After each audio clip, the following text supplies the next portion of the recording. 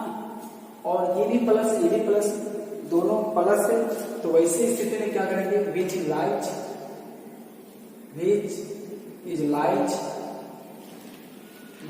On first quadrant, और first quadrant में है बाबू, बताओ। देयरफॉर हम लोग का general argument of z equal to क्या होता है? बोलिए, अल्फा होता है। तो बताइए, हमारा जो आर्ग्यूमेंट ऑफ जेड जो मिल रहा है वो अल्फा ही होता है, और अल्फा कितना मिला है? 90 डिग्री मिला है। हाँ? अब ये 90 डिग्री से पूछते हैं कि क्या -180 से +180 के बीच में है? इधर ओपन इंटरवल, उधर क्लोज इंटरवल, तो हाँ है। तो देयरफॉर कह सकते हैं कि theta equal to 90 degree is principal argument है। ये प्रिंसिपल आर्ग्यूमेंट है। अब जब ये प्रिंसिपल आर्ग्यूमेंट है तो हम लोग कहेंगे कि जो थीटा निकला है उसको हम लोग 90 को हम लोग रेडियन बदलने के लिए क्या करते हैं? π/180 से मल्टीप्लाई करते हैं, ये कर दिया, और ये मल्टीप्लाई करने के बाद ये सीधा डिग्री का वैल्यू हट जाता है। तो ये मिला, क्या मिला? मेरा थीटा मिल गया। और ये कहाँ लाई कर रहा है? -180 से लेकर +180 के बीच, मतलब इसको ऐसे भी लिख सकते हैं, -π से लेकर +π का वैल्यू 180 होता है। तो फाइनली अब मुझे जो चाहिए था वो हम लोगों ने निकाल लिया। क्या चाहिए था? आर चाहिए था, निकाल लिए। थीटा चाहिए था, निकाल लिए। Therefore required polar form of given complex number क्या होगा? बताइए, r cos theta plus i sin theta. सब वैल्यू को बुला लेते हैं। तो चलो, बुलावा आया है, r ने बुलाया है, r का वैल्यू कितना है? 1/2, यही ना? अब ये लिख चुके हैं, cos थीटा का वैल्यू कितना है? π/2 प्लस i ही आई रहेगा, sin थीटा का वैल्यू π/2। तो हमारा ये फाइनल वही कॉम्प्लेक्स नंबर है, यही कॉम्प्लेक्स नंबर है। ये दोनों को सॉल्व करेंगे तो सेम टाइप से आएगा। कहने का मतलब हो गया कि ये कॉम्प्लेक्स नंबर था वो कार्टेशियन फॉर्म में था, और ये कॉम्प्लेक्स नंबर जो पोलर फॉर्म में है। तो आई होप दैट कि आज हम लोग जो सीख रहे थे, किसी भी नंबर को, कॉम्प्लेक्स नंबर के कार्टेशियन फॉर्म को पोलर फॉर्म में लाने के लिए वो हम लोगों ने सीख लिया है। सबसे पहला क्या काम होगा? सिंप्लीफाई करके एक छोटा सा कॉम्प्लेक्स नंबर ले आना है। उसके बाद फिर हम लोग को आर्गुमेंट पोलर फॉर्म निकालने के लिए मॉडुलस निकालेंगे और मॉडुलस निकालने के बाद फिर आर्ग्यूमेंट निकालेंगे और इस फॉर्मूला में हम लोग पुट कर देंगे। तो इसको हम लोग क्या ऐसे ही रैशनलाइज कर लेंगे, इसको भी क्या करेंगे रैशनलाइज कर लेंगे। इस प्रकार से कोई कॉम्प्लेक्स नंबर मिल जाएगा उसको हम लोग सॉल्व कर देंगे। ठीक है, आई होप दैट कि आपको समझ में आया होगा और आज का लेक्चर भी यहीं तक रखते हैं। नेक्स्ट आगे जानने के लिए नेक्स्ट लेक्चर पे हम लोग मिलेंगे। धन्यवाद।